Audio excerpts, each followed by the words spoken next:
once you do that, it becomes a lot easier to come up with the angles, right? And I think, how can we go out of the box here? How can we think of ideas that no one has done before in our industry, in our niche, with our product? The brands that are scaling the hardest, trust me, they're spending a lot more time on research than you think. But if there's one thing that I know for a fact that just 7-figure brands just don't really do in most cases, is just research my own clients. But this is the process that I love about the most, because you can really find the nuggets that nobody will ever find. Nobody. All right, guys, here we are with another Q&A episode. We're going to be answering questions from our viewers, from brands that we spoke to on calls, from people in our school communities. And what we hope to do is we hope to provide value, allow you to learn new strategies you can apply to your own brands to help you scale much faster. That's why we create these videos. We each have our own YouTube channels. You can check them out, and a bunch of videos over there. But yeah, getting into this video, Brando and I were here in Medellin, Colombia. Absolutely. How are you finding Medellin so far? Medellin is amazing. We have a bachata lesson tonight, so I'm excited about the bachata lesson. It's gonna be my first one. But before we get into the video, just to give people some context, we both own agencies that work with 8-figure brands, 9-figure brands in some cases, and 7-figure brands. And so we're just sharing, and we created this channel, both of our channels, to document everything that we see, learnings, mistakes, just to document our journey. And so let's start with the first question. Let's just get right into it. Right into it, no wasting time. So this one is, love both of you guys' content, thank you. What are the commonalities you've seen across 8-figure and 9-figure brands when it comes to meta ad creatives? You want to shoot? So the question is about the commonalities of 8 and 9-figure brands about ad creative. Okay. What do they do that I guess 7-figure brands don't? Yeah. So I would say there's probably a lot of things that speak about on this topic, but if there's one thing that I know for a fact that just 7-figure brands just don't really do in most cases, is just research. And so what 8-figure brands and 9-figure brands do is that they have research teams. Not even they start with a creative strategist, then they have a couple, but they have research teams, and they know everything about their customer as if it's their brother or sister. And so I know that it's very cliche, and I've actually I see in my YouTube videos, whenever I talk about research, there's a drop off in views. So hopefully we didn't start in the wrong foot, but there's a reason, because it's boring to talk about research. It looks like a college assignment, research, right? But if you can identify the things that motivate and trigger a specific persona to buy, right? And it really makes a difference in your sales process, not your landing pages only, but also your direct response video ads or image ads, right? It's so crucial. Yeah, I'd say if you're an e-commerce brand owner and you've never called your customers to speak to them, then you should strongly consider doing that. The brands that are 8 figures, 9 figures, they have conversations with their customers all the time. The reason why, it goes back to the research. You literally have people who purchase from you who are more than happy to talk to you about their experience, right? Give them, something, a gift card to come back and purchase again, right? A lot of times customers, they don't even want anything. It's just if they love your product so much, they'll happily share their experience. But don't just talk to the ones that had the good experience. Even focus more on the ones that had the bad experience, and learn about their pain points, learn about their lives, right? Have an in-depth conversation with the frame of, hey, we're developing and improving our product. We're going to develop it and improve it based on the feedback that you give us, right? And imagine a customer receives a call that, if I received a call, I'd be like, okay, awesome. I experienced this. I don't like this about the product. I think you could tweak this because I didn't receive the outcome. It's right there in front of you. But again, most people are lazy. They don't want to do the work, and they just want it handed to them. Unfortunately, it doesn't always work that way. And so a question that I already know that is, I'm not sure if it's in the questions that we have, but I'm just going to say it. How do you find the nuggets, the golden nuggets, other than emailing your customers and calling your customers, which I think is a great idea. You should always do that. Where do you find the nuggets? Because also, I think it's a good idea to call your customer, but it's also true that maybe sometimes they're not going to be as transparent as they maybe would be in a Reddit forum, of course, where it's completely anonymous. Right? Even in the Twitter comments, people would just say what they think, right? Maybe if you're calling somebody, they want to be nice or whatever. So it's still an amazing piece of value that you gave there. But what do you think about other ways of finding research and doing research? Reddit is a goldmine. Reddit it really crazy. is. It's just crazy in there. People will share things you would never imagine because it's anonymous and people are very open to sharing, I guess. But Reddit, there's other forums, like there might be specific forums depending on the brand and like depending on the product you're selling. Like I would do some research there. For example, if you're in the baby niche, there's like a lot of baby like forums online, there's blogs, there's all these stuff. And I'll give you an example. Yeah. Let me actually just tell you a personal story, if I may. Yeah, go for okay. it. This story, it's not like a crazy story. I'm just basically dealing with hair loss in Dubai. I told you a billion times. Yeah. And so what do? I think as an ecom guy, what if I have a client in the hair loss industry?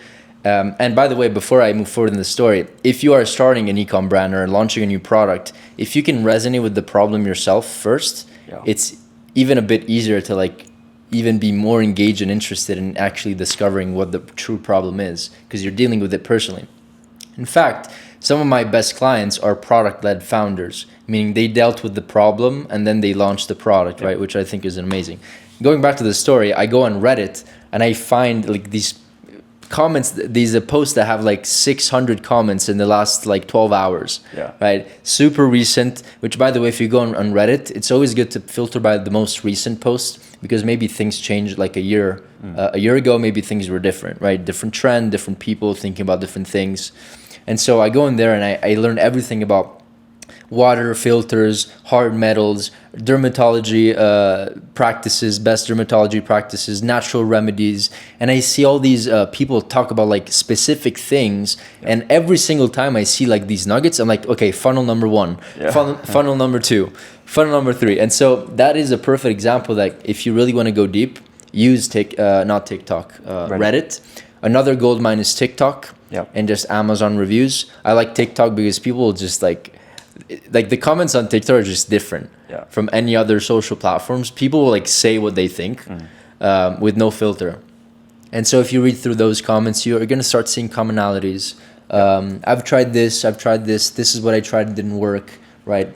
You get the point. Yeah. And the key is, as I said, really put yourself in the customer's shoes to understand the pain points on a deep level.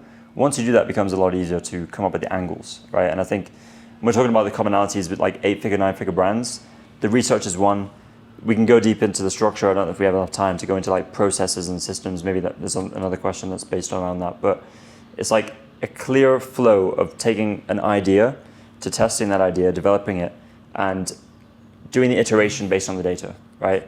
That process, and it's almost like a cycle and a flywheel. Which every time you do it, you get better at it. You find more winners and winners and winners. Yeah. That's really the goal. Like, and coming up with those angles is like the foundation. But the iteration, I think, is really the source as to looking at the data and understanding why something doesn't work or does work and being able to make changes with a specific hypothesis to improve it based on data. Right? Yeah, in fact, and the question was about the main difference between 8-figure brands or the commonalities, right? I guess the commonality that I know for a fact is that the 8-figure brands, 9-figure brands, they know what works and they understand why certain things work. And then before coming up with a new test, as you said, the iteration is based on science and data or numbers, analytics. How do you come up with the next test? Well, what they do is that they study all of their losers, which is going to be like 80, 85, 90% of their ads are going to be losers. So since you're spending so much time doing them, might as well just analyze them to analyze them and compare them with your best winning ad or the best winning ad of your competitor, direct competitor. It's the same thing. As long as you're comparing it and making hypothesis based on something that is working and then comparing it to maybe the thing that didn't work for you, right? And then, okay, maybe the structure of the video is the same and the pain point is the same, but they use a different hook or we used a different hook previously that worked well for us, right? So these are all kind of like A/B tests that they do and it works. Yeah, that's spot on. You want to move to the next question? Yeah, I got this one. I'm spending thousands. Okay, this is an interesting one. I'm spending thousands on content creators every single month. Is there a more cost-effective way to go about getting content, specifically from content creators? Right. Very common, and these costs can rack up very, very significantly. I know we spoke about a point earlier. I'll let you touch on that. I'll just say something first. I mean, you probably already know, like, you can use AI voiceovers and B-roll. It's nothing new. Use 11 Labs and use all the B-roll you have. I wanted to go a little bit deeper into that, because being able to use and find the B-roll that you need for the creatives comes down to your organization of your creative system. I don't want to bore you with like Google Drive folder storage. Like, yes, it's that. We use a platform called Air.inc for our clients. It's like Google Drive on steroids. It allows you to like tag each of these B-roll clips, man putting on a blue t-shirt, right? We tag that, we assign it to a brand, because in the future when we create a framework and we write a script and it's like, oh, we need a guy putting on a t-shirt, we just search for that in our Air.inc platform, and guess what? We find it. So we do this for our clients at my agency. It's an extra step. It's a lot further in the process, but it just makes sure that we can save a lot of time when producing creatives. And it just means that we make sure that, yes, we already have this piece of B-roll. We don't need to pay a creator to get the same clip that we already have, right? Yeah. So that's one thing that you could save on. What is... I would also, speaking about B-rolls, before we maybe go on to the next topic, once again, we don't want to bore you about B-rolls. We know that maybe if you're watching this video, you understand the importance of getting B-roll. Yeah. But I think people forget that you can use creators just to get B-roll, right? You don't have to work with them and do like a full-on UGC video, right? And then like get B-roll from the UGC video. We do collaborations that cost like $200, same as like maybe a video and 3 hooks. Standard collaboration with a creator, but we just ask for like 20 B-rolls, and we're very super specific on the B-rolls that we ask. How do we come up with those B-rolls? Well, because we studied the winning ad. And so based on the winning concept, based on the winning ad, whether it's from our own ad or, as I said before, a direct competitor, we put all of these frames that are required. We call them a required B-roll folder, which is a document that's 40 pages long, literally all B-rolls. And we send that to the creator, the UGC person that's delivering, that we pay. And then it's like super strategic, and then we can like reuse that content. So that's one way to save. Literally, you can create unlimited ads at one point. So that's one other way. The other thing is that we wanted to talk about is product seeding. Product seeding.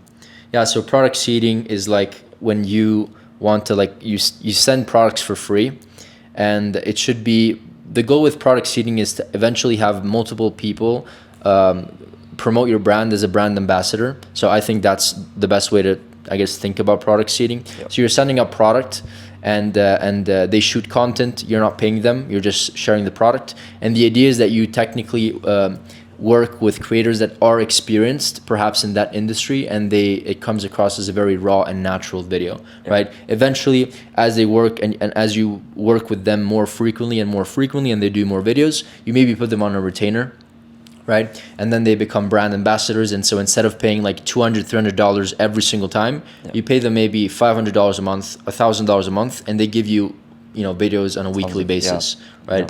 So that's one way to, like we talked, where the question was about saving, right? Yeah, saving money. So that's one also way to do it. Yeah, that's great. And like on a similar note, in terms of like almost like bulking things together, is if you have really good creators, instead of paying them per video, like sign them on some sort of batch deal where you're going to produce 5 videos for us a month, 7 videos, whatever it is, and you get better pricing because you're doing higher volume with them, right? It's like we have some clients that have agreements like that with creators, and it's like if you have a creator that's crushing it for you, then you also want to structure a deal that is obviously going to be attractive for them as well, so you keep them on the roster. Yeah. And this is kind of like what they're doing with like TikTok Shop. Like they're incentivizing creators to like stick on. They're giving affiliates. They're giving products away. They're giving like giveaways, right? So you can structure to like a deal where to have people come in, you're like, if your videos perform really well, we're not only going to put you on a retainer and give you free product, but we can also do XYZ for you. Or, if your video gets over $500,000 in sales, I'll give you a free ticket for a vacation. I don't know. Like, that's interesting. You get the point. Yeah. Cool. So I have another question here. What are some tips you guys have to find winning creative angles that can really scale? It's a great question. Tips for winning creative angles. You want me to go for it? Yeah, go for it. So I think, we spoke about the research, right? Like so much of it is the research. And again, we don't want to bore you guys. Like don't get like bored out and click off, because if you do the research in the right way, like you're going to see to the other end, and you're going to be able to find those winning angles. You're going to be able to extract that gold from Reddit, wherever it is. I think as well, like when it comes to angles themselves, the brainstorming sessions you have, like you should have someone else in your team to bounce ideas off, because within my team, I've seen firsthand that we can do a bunch of research, we can get some good ideas, but with one creative person, another creative person, or just one creative person and a media buyer, like when they get together and they start bouncing ideas off each other, that's when like some really cool ideas come out. And I like to approach it like, how can we go out of the box here? How can we think of ideas that maybe no one has done before, right? In our industry, in our niche, with our product. And those could be some of the ones that like start to crush and start to scale, right? It could be very like comedy focused ads. It could be very like serious, emotional driven ads, whatever it is. It could be skits. But yeah, I think that brainstorm process is such an important part as to extract those angles. Yeah. And once again, as you said, we don't want to bore you too much about research, but I'll just give you one last example. I was doing some, and I honestly, this is my favorite part. So I don't really get involved too much in like delivering services for my own clients, but this is the process that I love about the most, because you can really find the nuggets that nobody will ever find. Yeah. Nobody. And so I was going through Reddit, and we have a client we're basically helping them with like targeting the Sally that is 52, that has flappy arms and that is skinny. How did we come up with that persona? We came up because we saw it on Reddit. Somebody was complaining about the idea that they were already skinny and that they tried losing fat until they got skinny, but it didn't solve their specific flappy. You know what I mean by flappy arms? Like basically, when you get 50, you get the bat wings. The bat wings. That's what they're called. And so that is like an example of like really identifying a specific persona. I would have never thought about that. And because of that, within her Reddit post, she was talking about how she was so skeptical about these trainers, right? Giving her like specific training programs and promising her the moon and the stars that the flappy arms would go away. And so an angle for an advertorial could be having the positioning of a trainer saying, hey, I'm a trainer. I've tried this training. I've given this training to like 500 other people. It doesn't solve the flappy arms, right? So coming from a trainer, it's like counter. You know what I'm talking about? Good. It's counterintuitive. And so the trainer, you get the gif of it, right? And so I would have never thought about that if I didn't read the Reddit thing. Yeah, that's the thing. Like it's the brands that are scaling the hardest. Trust me, they're spending a lot more time on research than you think. Like way more. And it doesn't have to be Reddit. It can be also just a Google search, looking at articles, looking at statistics. Like we say Reddit because it's working, it's cool, it's anonymous, but you should also spend time with research data, like data given from the government, like any type of market research data. Exactly. Yeah, and one last point, I think we touched on this before, it's calling your customers, talking to your customers, right? Yeah. Like the information is there, it's in their minds. Call them, talk to them, and see what you can find. Yeah, 100%. I'll go with my question. I think there's one more. So I'm trying to scale my brand and test different sales processes. Okay, what have you seen the best converting sales processes with brands that you work with? So it's essentially, what's the best converting sales process that you've seen work for your clients? You maybe go first on this one. Yeah, the first point I'd say is congruence in the funnel. Like again, going back to that messaging of, whatever you're saying in the ad that's capturing that attention and driving that action. It could be, let's just say Sally with the flappy arms, right? Then you want to, your page that you're driving them to, whether it's an advertorial, listicle, inverted PDP, quiz funnel, PD, like whatever it is, right? Make sure there's congruence, right? You're talking about the same things, you're showing the same visuals. If you can be so consistent as to show, like what we do for one of our clients is working really well, is that we have a landing page format that works for that client and that brand product specifically. And every time we have a different creator, we're customizing that landing page to have that creator's face on it. And that's one of the first things that they see. Because what that does is it's congruence, but subconsciously it's like, okay, I'm in the right place, right? Yeah. I'm not on some kind of scam website. This is real. The person I saw in the video, I see their face, it connects the dots, right? Yeah. Now all of a sudden we hook them into the landing page, just like your creatives, your landing pages need to have hooks as well. You need to retain them. That's one thing I'd say with the congruence across the whole funnel. Yeah, congruence is everything. I absolutely believe that, and I agree with you. If there's just to answer, give them like a little nugget here, just to answer their question directly. I think if you can have a sales process where you are selling your product without actually selling it yourself, so it comes from an unbiased third-party opinion. Yep.